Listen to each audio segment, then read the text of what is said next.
একই বলার পরে তিনি নামাজের জন্য তিনি আসলেন এবং নামাজের জন্য দাঁড়ালেন। নামাজে দাঁড়ালে নামাজ শুরু করার আগে এই ভদ্র আমলদারি ব্যক্তি বললেন, তুমি যে নামাজ পড়তেছো তুমি বলবে তোমার নামাজটা হয় নাই, হয়তো তোমার নামাজটা অর্থাৎ আল্লাহকে সন্তুষ্টির জন্য, আল্লাহকে রাজি খুশি করার জন্য নামাজটা করতেছো। তুমি যে নামাজের জন্য দাঁড়াচ্ছো তুমি ভাববে একমাত্র আল্লাহকে রাজি খুশি করার জন্য নামাজটা করতেছো।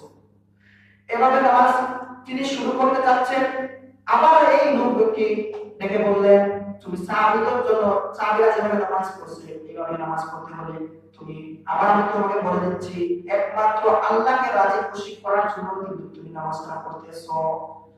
এভাবে নামাজ পড়ার পরে যখন তিনি নামাজ পড়লেন তখন এই আমলদারি লোককে হুজুর ব্যক্তিকে বললেন, হুজুর আমি তো নামাজ পড়ছি কিন্তু আমার নামাজটা হয় নাই, আমার মনে হচ্ছে আমার ঠিক মতো আমি নামাজ আদায় করতে পারি নাই। তিনি উত্তরে বললেন, এইভাবে হচ্ছে সাহাবীদের নামাজ। সুবহানাল্লাহ।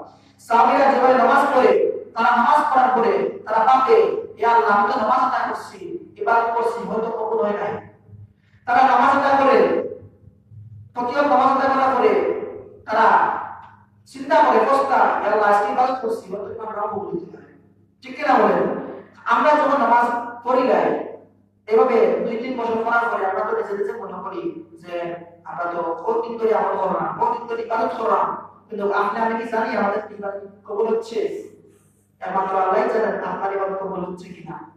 তো সাহাবীরা নামাজ যখন আদায় করতেন, তারা নামাজ আদায় করার চেষ্টা করছে, তারা নিজে নিজে অন্তর থেকে বলতেন, আমি একমাত্র আল্লাহরে খুশি হওয়ার লাগে, আল্লাহরে রাজি হওয়ার লাগে নামাজ পড়তেছি, একমাত্র আল্লাহরে রাজি হওয়ার খুশি হওয়ার লাগে নামাজটা করছি, কিন্তু হয়তো আমার নামাজটা হয় না ঠিক মতো।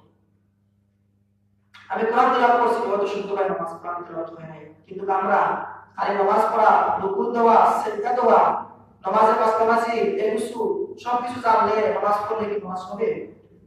নামাজ পড়তে হলে আল্লাহকে রাজি খুশি করতে হবে।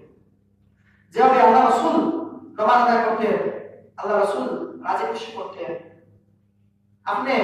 আমি নামাজ পড়তেছি, আমাদের প্রত্যেক কাম কাজ করাইয়া নামাজে চলে আসি। নামাজে আসার পরে আমাদের মনের মধ্যে অশান্তি লাগে, হ্যাঁ নাস্তা বানাইছি তো তুলে দিতাম নাস্তা করিয়া, কিন্তু মনের মধ্যে নামাজের সন্দেহ না, মনের মধ্যে সন্দেহ আমার দৌড়ি আরেক কাম দিতাম, ফেরেশানি মনের মধ্যে আর জায়গা দিতাম। আপনারা বিয়ে হয়েছে, বিয়া দিতাম, ঠিক বিয়ার আগে 10 মিনিট আগে নামাজ টাইম গেছিল, নামাজ হয়েছে, আমরা মনে মনে চাই বিয়া বইয়া তো বিয়া আসছে, আমি নামাজ পড়তে বললে আপনি আগে মনে মধ্যে নামাজ আসছে না, বইয়া দিও কেন দিতাম, অথবা একটা মিটিং এ যাইতাম, মনে মধ্যে শান্তি, আর মিটিং এ মানুষের অনেক ভাষা দিতাম, মানুষের ভাষা দিতাম, আপনার মনে মধ্যে নামাজও চিন্তা